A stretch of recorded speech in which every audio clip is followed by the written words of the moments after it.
pinagbili ang dangal. Pera na ang hari sa mata ng karamihan. Kahit mali, pinapalakpakan, kaya lumalala ang sakit ng bayan. Habang ang buhay ay lalong yumayaman. Epekto ng pera sa tao, nag-iba ang pagkatao. Tinatanggap ang malit ang salapi, kahit marumi ang galing nito. Kapalit ang dignidad para sa sariling interes. Habang ang buhay ang salot sa gobyerno, tuloy sa panggagatas.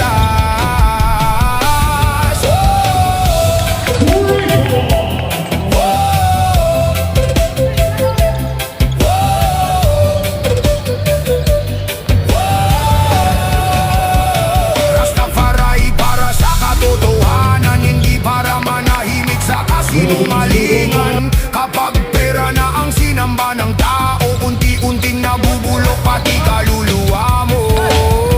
Mga pangakong dati kay tamis pakinggan, pagkaupo sa pwesto biglang nakakalimutan. Serbisyo raw pero puro negosyo, oligarkyang namumuno sa gobyerno. Taong bayan ang lugi habang sila'y panalo.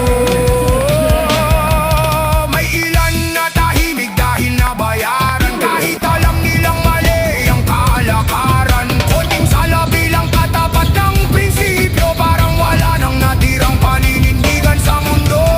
Gising kapatid, huwag magpaloko, hindi lahat ng mayaman malinis ang dugo. Kapag pera ang naging sukatan ng dangal, mawawala ang tunay na halaga ng tao sa lipunan.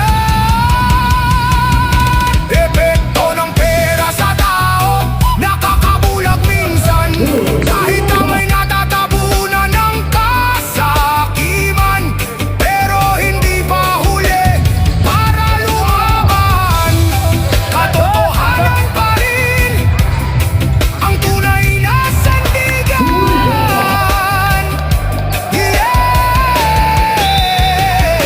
Sa musika na lang idadaan para sa mulat.